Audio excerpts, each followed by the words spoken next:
Strap into your seats and get ready. It's time for the Mortarpod.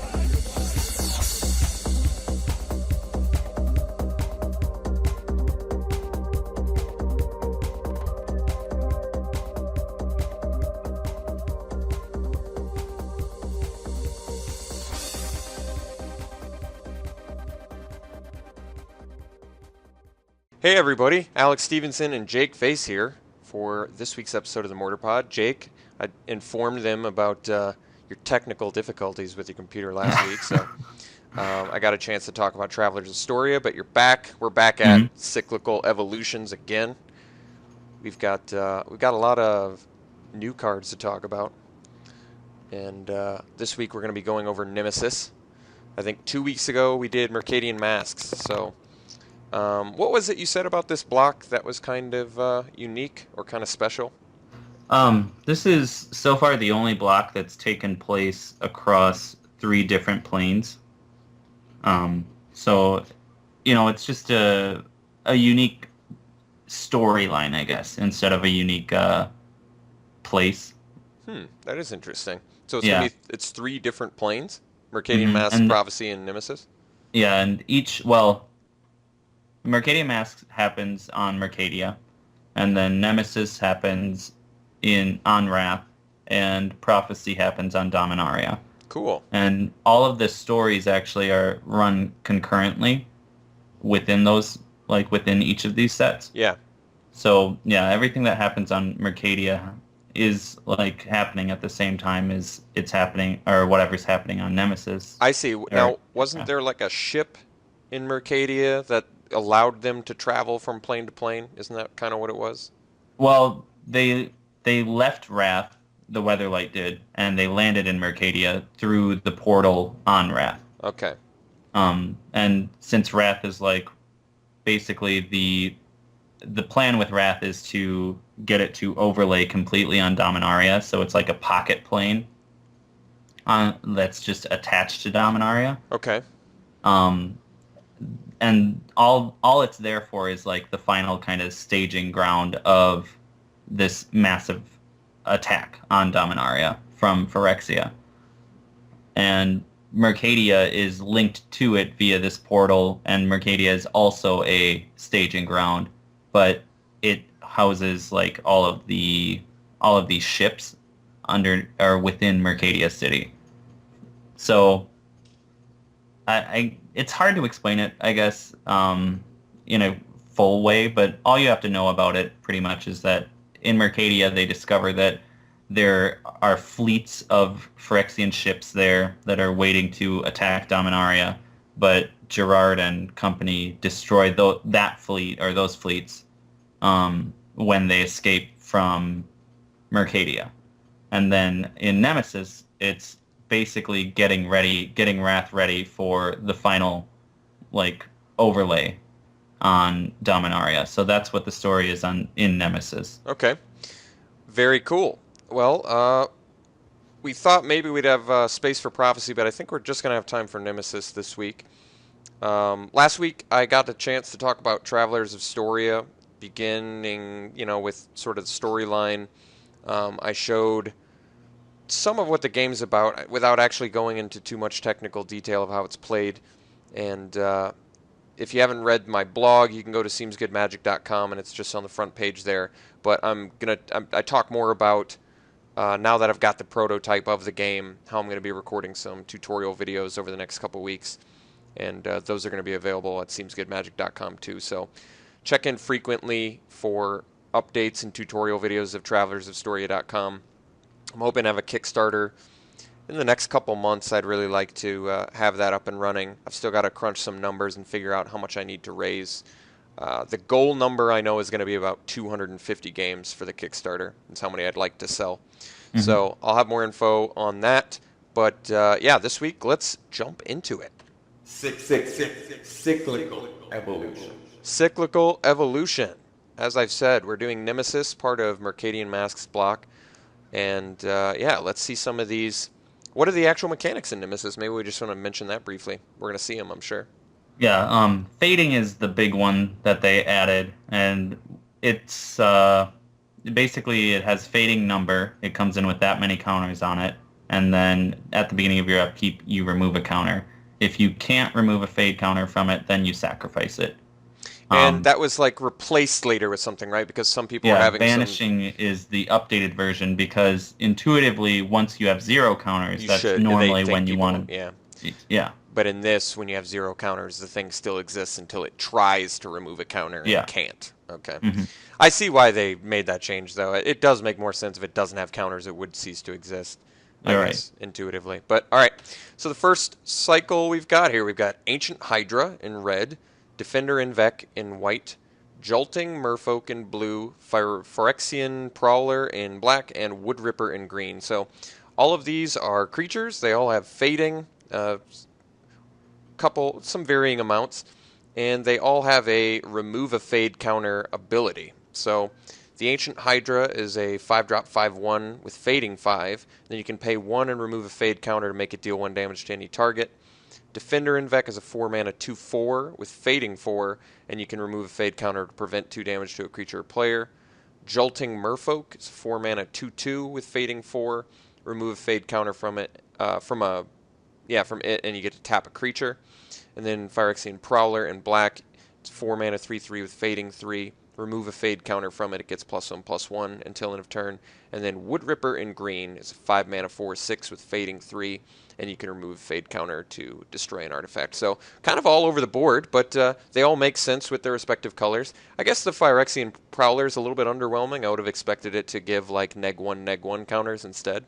Yeah, that would have been probably a little cooler. But I think because Ancient Hydra deals damage, they probably needed to stay away from it in that way. I see. I wouldn't have even been opposed to like a remove a fade counter, draw a card, pay a life sort of thing too. That would have been kind of cool. Yeah. Or Um, even like pay 2 plus life one plus maybe. one and fear until end of turn maybe would have made it a little better. Yeah, that would have been cool. But why is the Ancient Hydra so squishy? Why is he so weak in the Uh, toughness department? yeah, I actually have no idea. It's probably because it's fading 5 and he can remove things in his way. So he probably can consistently hit for the most damage. I see.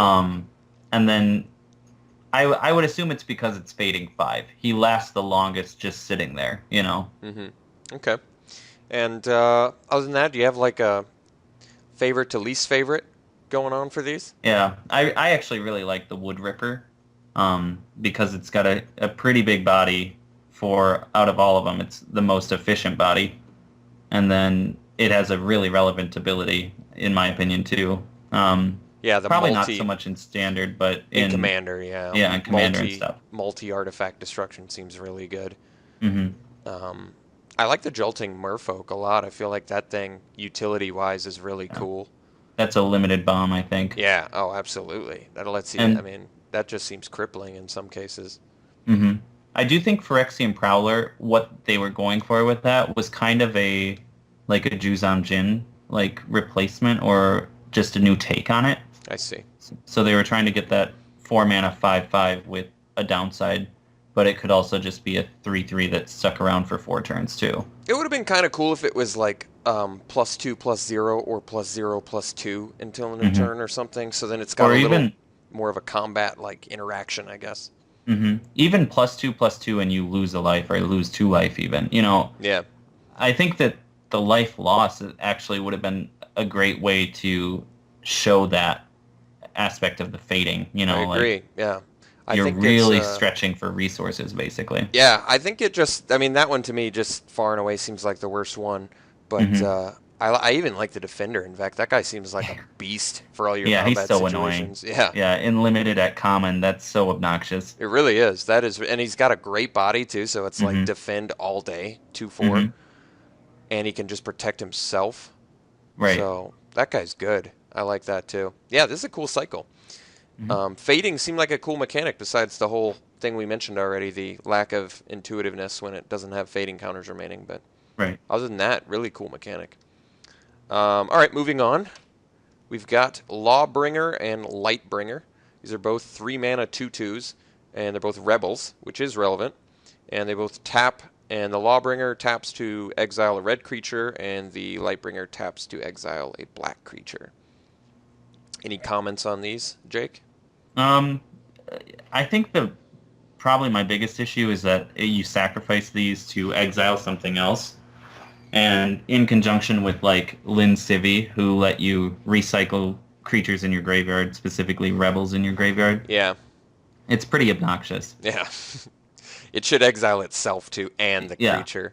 So that way you can't just keep bringing it back. But they kind of screwed up with Lin Civi too, right? I think they had to ban her in Standard, I think, even. And she's still banned in Mercadian Masques block. Jeez. So that was a mistake all around. But, I mean, I think you mentioned when we were setting this PowerPoint up, they just really hated red and black, it feels like. They just really gave cards that were too obnoxiously good.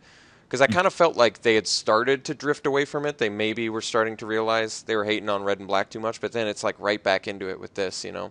Mm-hmm. So I don't quite get it. It's kind of funny because, like, Paladin Envec was sort of the turning point when they really started to evaluate gun for red and black. But still doing Lawbringer and Lightbringer. Yeah. In irrelevant creature type that just gets dug up all day by all those rebel finders. Right. So, still obnoxious. It doesn't matter if they're gray ogres if they tap and exile any creature, against the black or red deck. Yeah, I'd venture to. Well, and they're common too, so it's see like them all day. See, yeah, like in 4 limited, of them in it's like, sideboard or something. Good, my opponent's playing one of these two colors. Yeah, you're right. And then even if you're not main decking them, it's like, oh, I'll just bring in those 2 Lawbringers at table. Easily splash too. Yeah. Wow. So, I'm just anxiously waiting for that set where we finally are like, okay, it looks like they finally realized. Slow down on the hate for red and black. I think I had mentioned to you sort of my guess for why they did that was because red and black really had the good removal plans, you know? Because black, obviously, it's got the destroy any creature or typically non-black creature at this time. But red's got the burn a creature or burn face. So maybe they just really were thinking they needed to offset that for some way. They thought everybody was like, well, why wouldn't you play something that could just burn their face or remove a creature? Right. I don't know. I will say that these two these are the better way to do a color hate than just printing creatures with protection from those two colors, you know. Since it's at least a one-time effect. Mm-hmm.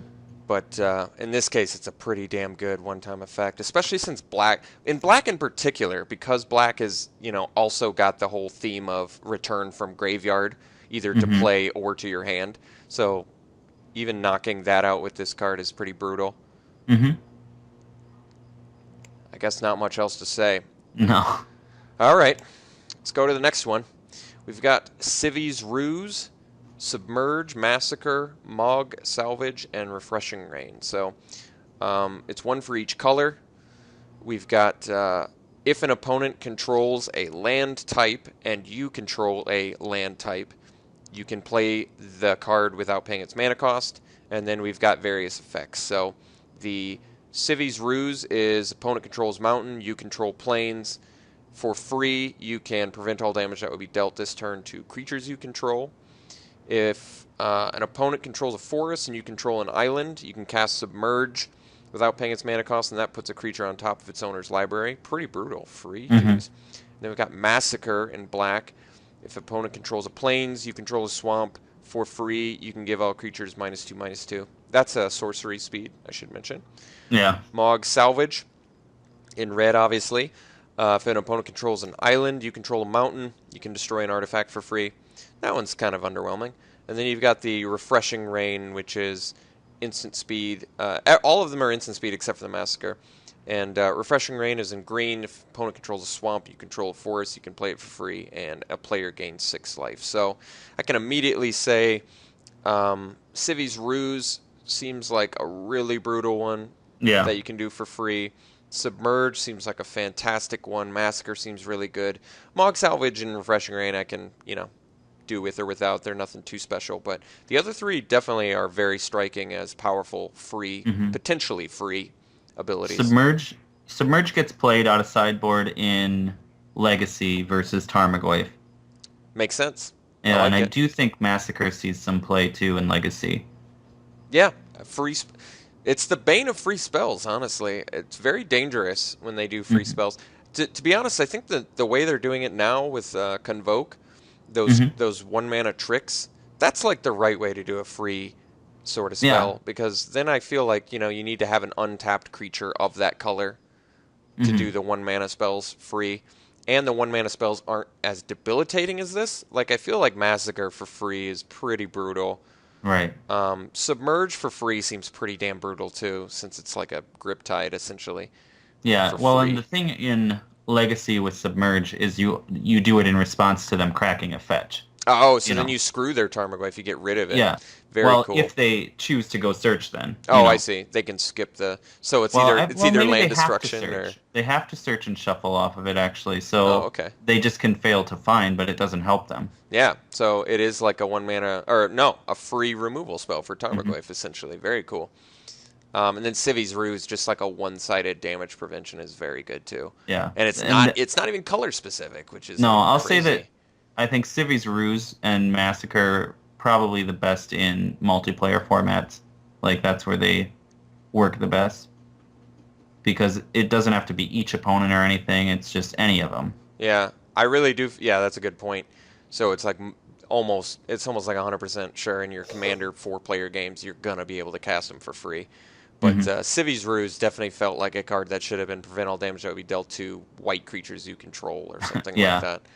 I feel like the non-specificity of it is like really brutal, even on hmm the front end of paying 4 mana.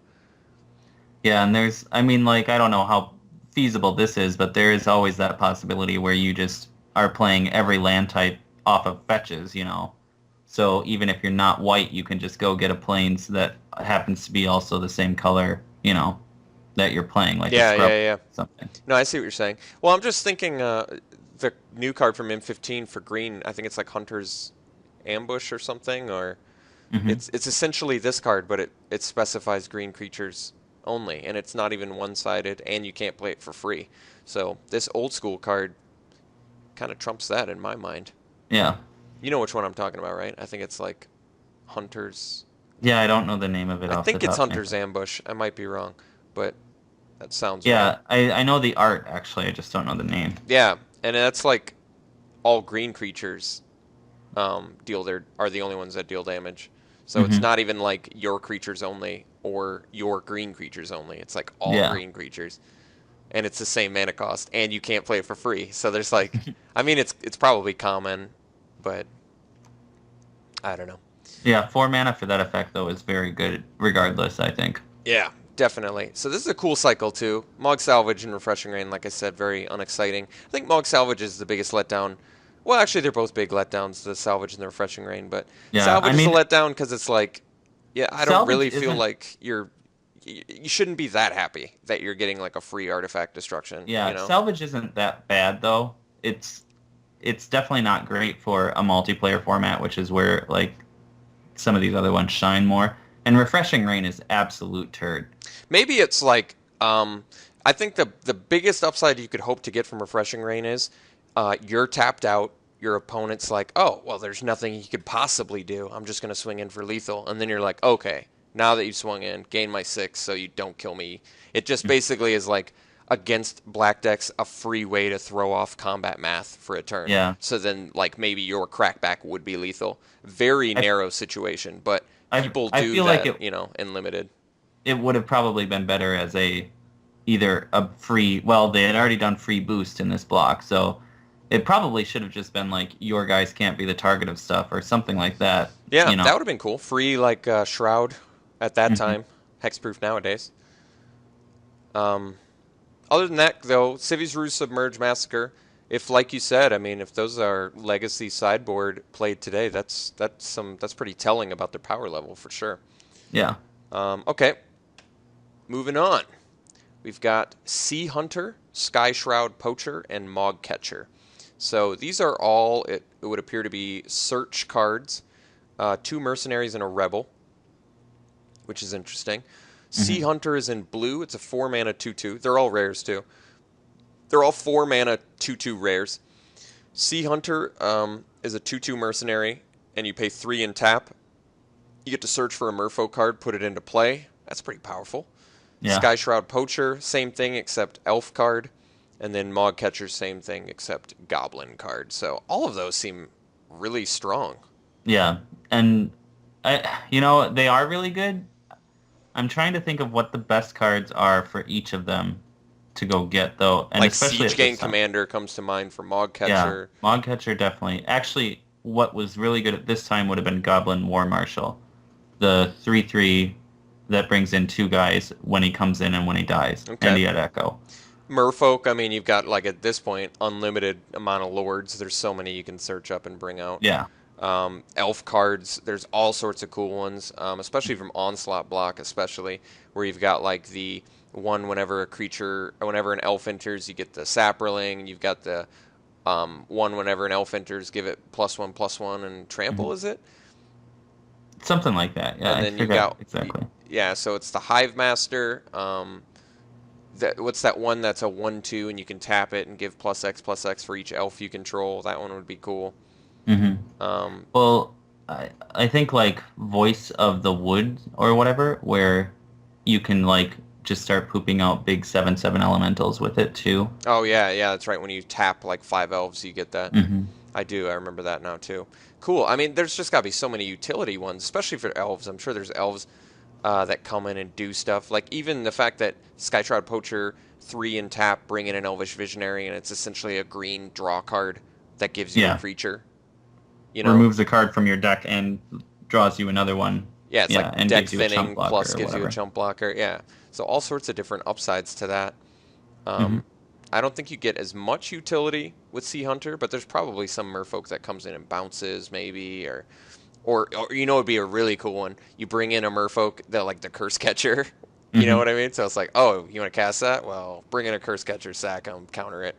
So then it's like a 3-mana counter spell potentially. Yeah, this effect seems really strong since it puts them directly into play. Right. Yeah, I really like this cycle. Yeah, I think it's cool. That's very cool. I feel like I'd never see these cards. It's like no one cares.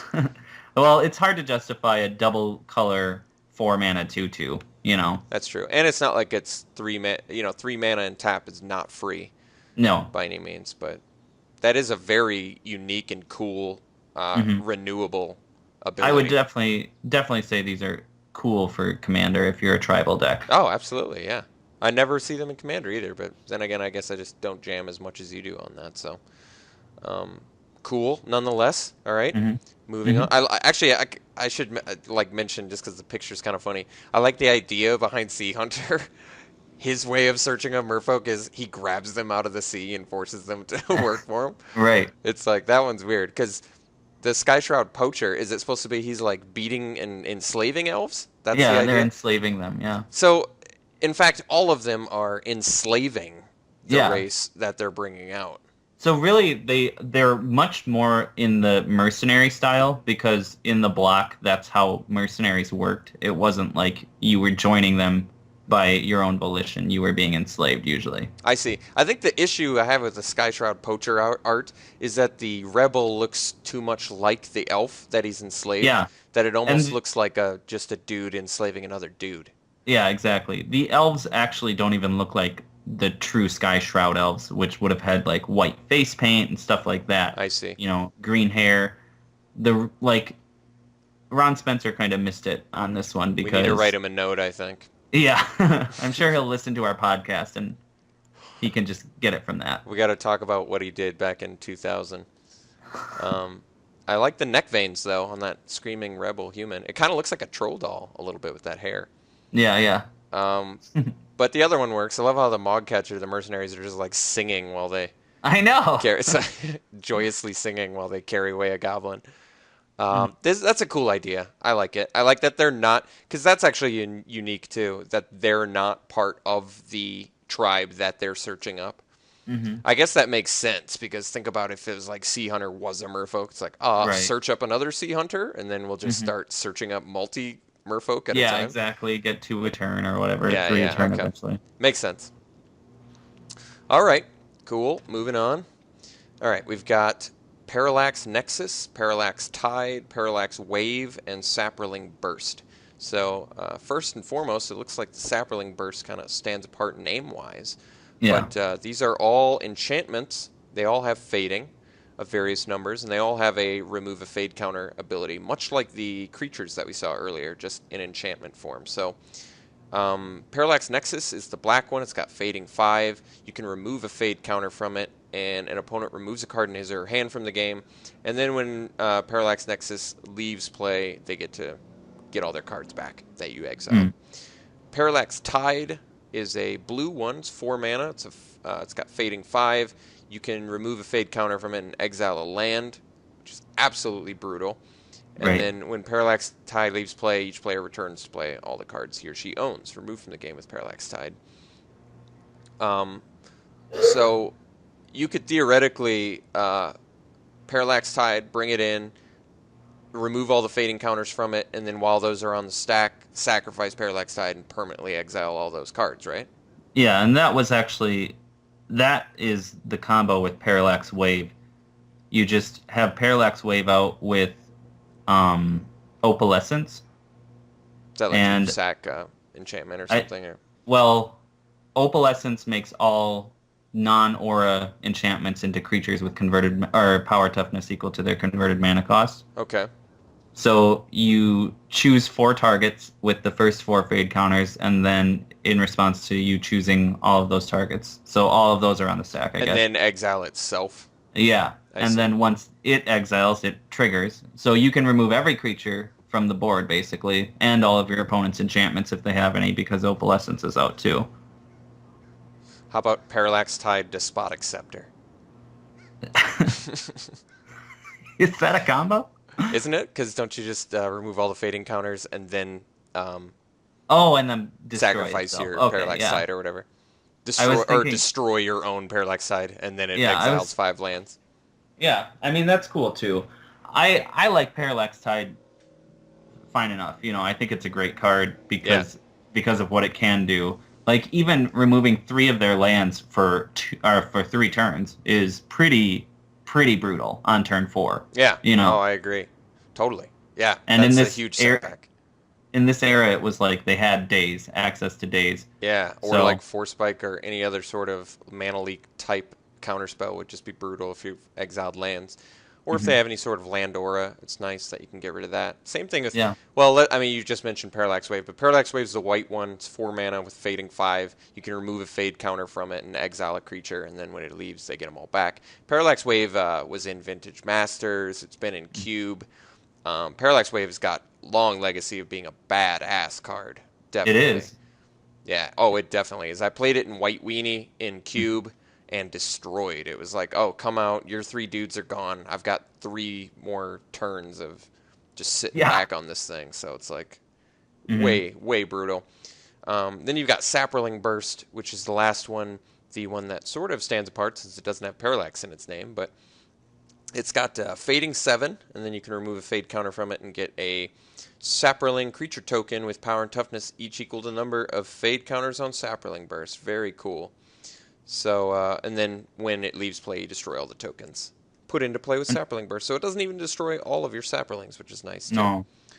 I Very think the cool way card. that you played Sapperling Burst normally was to bring it out and put 2 tokens out. Okay.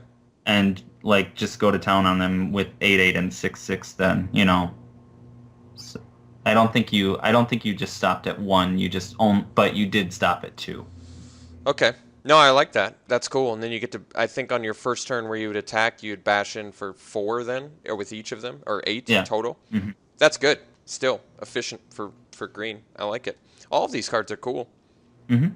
Even the Parallax Nexus isn't that bad since it's so cheap. Yeah, it's Parallax Nexus is it's interesting. If you could target yourself, I feel like there would be a little bit more I see. to go with. Interesting, like combo-ish stuff you could do Yeah. or something. That's true. And that is actually weird too, because the Tide and the Wave both would allow you to target your own permanents, whereas Parallax Nexus does not allow you to target your own hand. So I think that's kind of strange. Yeah, I agree. All All right, well, can move on. That's a cool cycle too, though. All rares, might I Hmm. add. I Next we don't know have. why they couldn't come up with a red one, but Oh, I whatever. didn't even realize that. Yeah, there is no red one, huh? I guess they probably tried some crazy stuff and it was like, this is too good. Like if it was Yeah. any sort of damage, it would be like, okay, they Yeah, just how get. would you do that? Yeah. It's not like you could take. They gain that much life, but you couldn't put that on a red card, you know? Yeah. My guess is that since blue already had land, they probably were just at a loss for what red could even interact with. It, yeah, it can't even be target creature can't block because there's like no negative thing you Hmm. can get. Maybe if it was, it would. I think the problem would be if it was something like target creature can't block, your negative effect would have to be you take damage when it leaves or something like that. You know what I mean? Yeah, exactly. Or your creatures can't block. Um, Yeah, I'm actually really wondering now, but I don't. They must have seen it too. There really isn't a great way to do it, and exile an artifact is just so bland, you know. yeah, you're right. That and once again, all of this like yeah, returning their artifacts. It's like temporary artifact removal. You're right, is too uninteresting. Hmm. Okay, maybe if it was an artifact creature, but then it's too narrow, I guess. Yeah, All right, so next we have Rackling and Weisling, and this is once again Wizards trying to rehash the old Black Vice and the Rack, um, you know, style yeah, of card. So both of these are 4 mana 2/2 uncommon artifacts. Um, Rackling is obviously the rack in creature form. They take at the beginning of each opponent's upkeep, they take damage equal to the number of their cards fewer than 3. And then Weisling is, of course, takes at the beginning of their upkeep, they take damage where it's the number of cards in their hand -4. So these don't seem that good because they're overpriced. yeah. They're not that good. No, I think we said when we were setting this up, the old originals seem to be the real way to go, and I don't think they were OP either. No, they weren't. But people like the Black Vice in particular actually got a lot of negative, response I to see, it. I think. because it was so uninteractive. Well, I think actually the real issue was that there wasn't a lot to do early game originally, you know? Yeah, So it was people were too just good waiting early. until turn 3 with with 7 cards in their hand, kind of. I see. They just weren't playing spells Yeah. because there just wasn't a lot of. The card pool was too small, probably. Hmm. Now, when was the last time they brought Black Vice back? They haven't printed a Black Vice effect in a long time, I don't think. Probably Um, since one of the like 8th or 7th editions or something, or like that far back. I'm not even sure. I'm pretty sure they were done with Black Vice a long, long time ago. Oh, Like, I don't even think it made it into 5th edition. well, I think 4th edition was the last time that Black Vice in itself got printed, but like okay. they had this effect kind of still happening. It was just on higher mana costs and stuff. Okay. Like there Um, was thumb screws and scalding tongs and stuff like oh that. yeah, and we did those already. That's right. Yeah, Hmm. these the flavor text on these is kind of funny. Racklings is this may hurt a little, and then Vicelings is this may hurt a lot. Yeah. So that's kind of funny. Yeah, I like that too. And the pictures are kind of unique. It's like people being tortured in various ways. Uh, I like the Rackling more than I like Viceling I as see. far as the art goes. It's The cool. Rackling looks really sinister. Yeah, it does. And they're both, I imagine, Phyrexians that are torturing these people. Yeah. Okay, makes sense. That's cool. Not a very impressive cycle, but they tried it. Didn't really Hmm. work. Let's continue. All right, next we have the Seal cycle.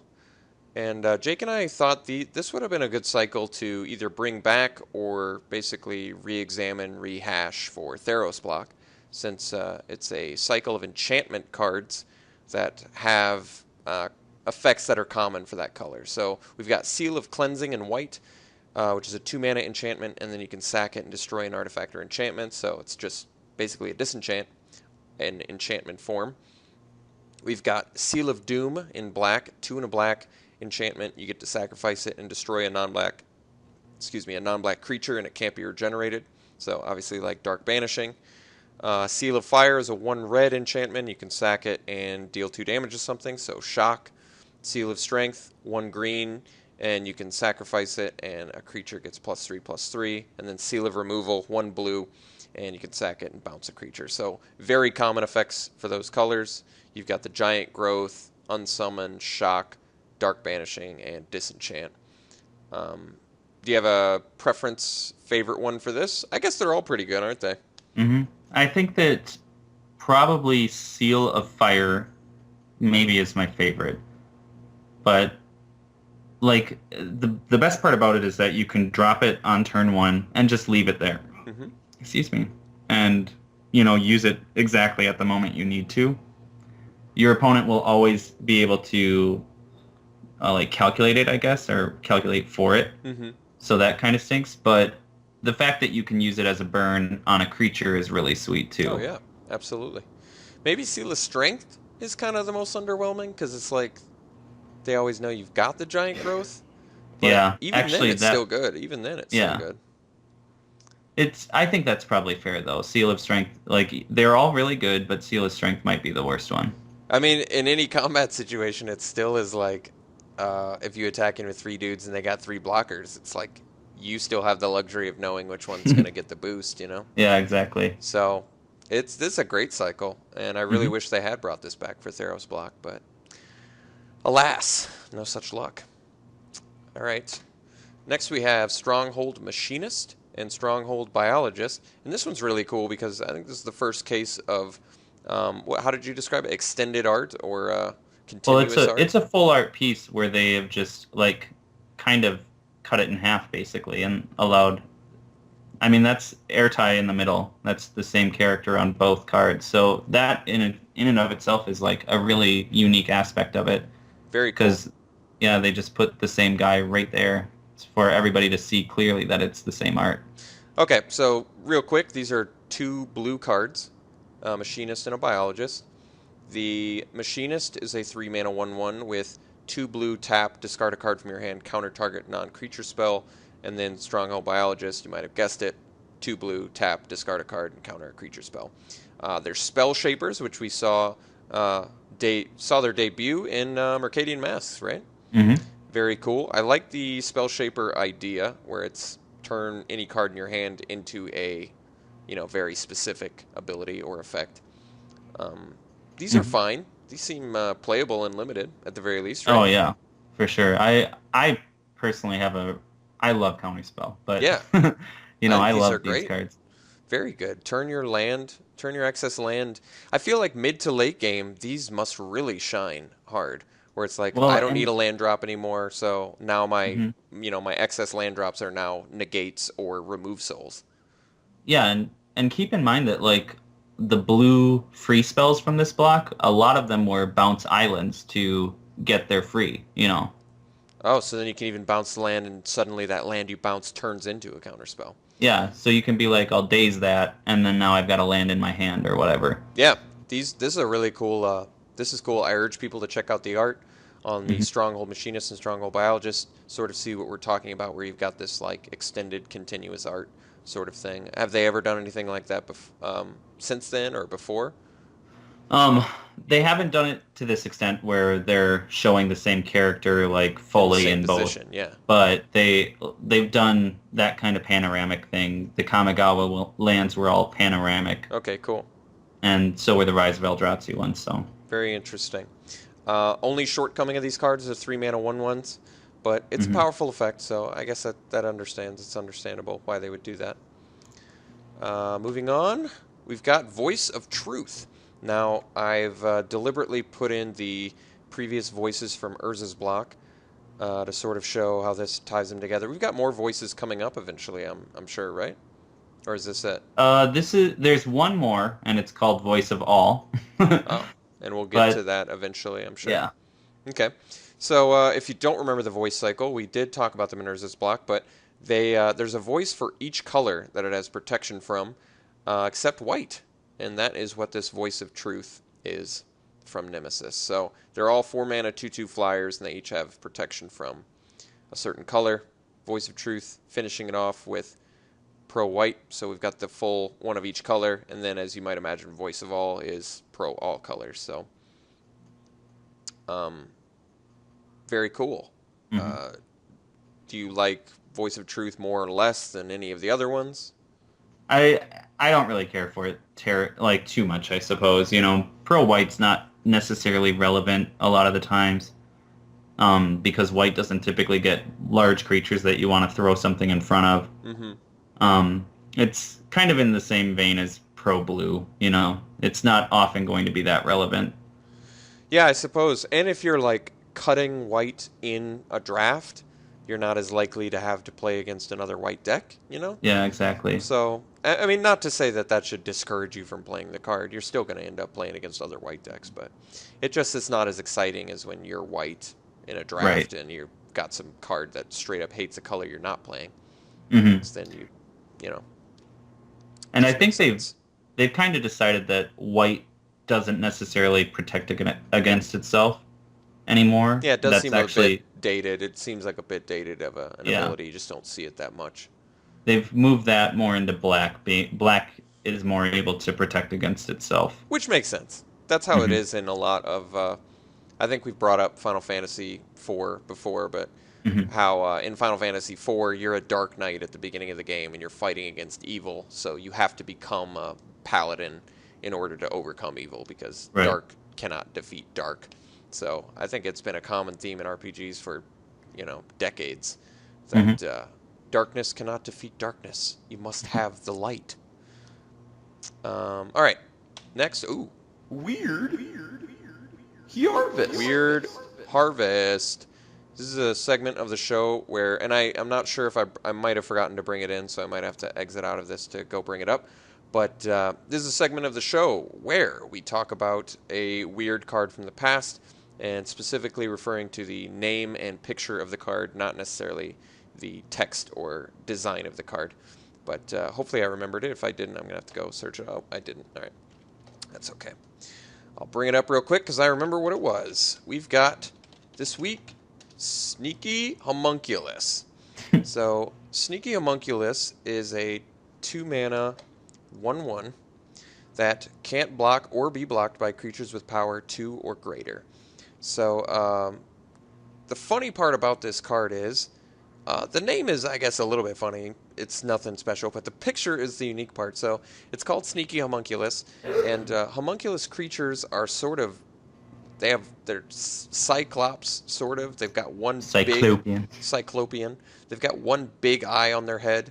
They have like teeth jutting out of their like chin. That almost doubles as like an eyelash. It's like eyelash teeth sort of thing. Yeah, they have kind of altered that look, but typically in Magic it is a one-eye thing. They definitely have that one big eye, and then they're stout or like very small otherwise. Yeah, and they've got like big tummies on them though, and like small little arms, small little spindly arms with like big gut, and they've got a big like dinosaur type tail.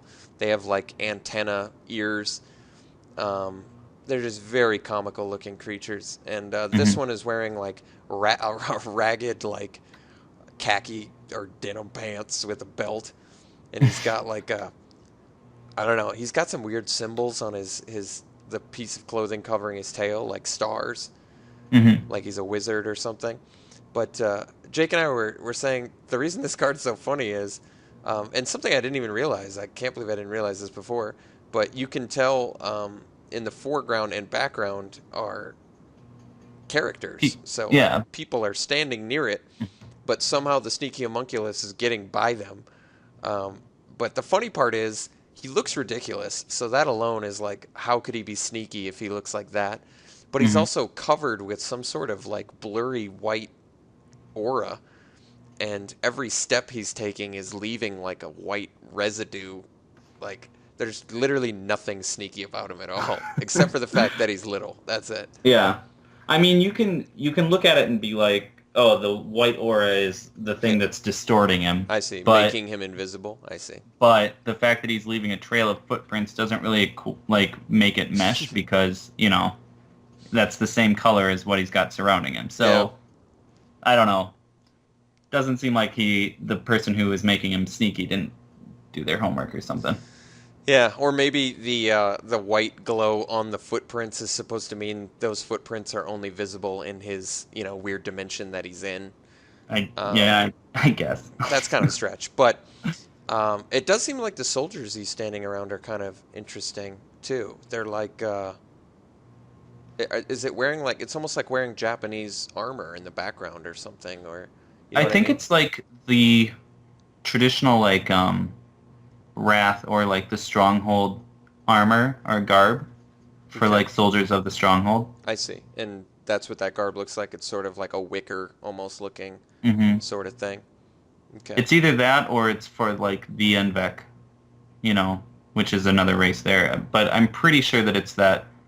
There are some other cards, I can't think of them off the top of my head, where they're depicting the soldiers in full like battle regalia okay. from the stronghold. So, Still cool. I like it. Funny picture. I recommend hmm checking it out. All right, that's it for this week. I hope you guys enjoyed it. We'll be back next week for some more. Hopefully, Jake will have his PC back. Currently, he had to borrow a friend's, which kind of sucks. But I think this went really well. So we'll be back next week. We're going to finish off Mercadian Masques block for you. We move on to Prophecy, and that's all I've got for you. So we'll see you next week.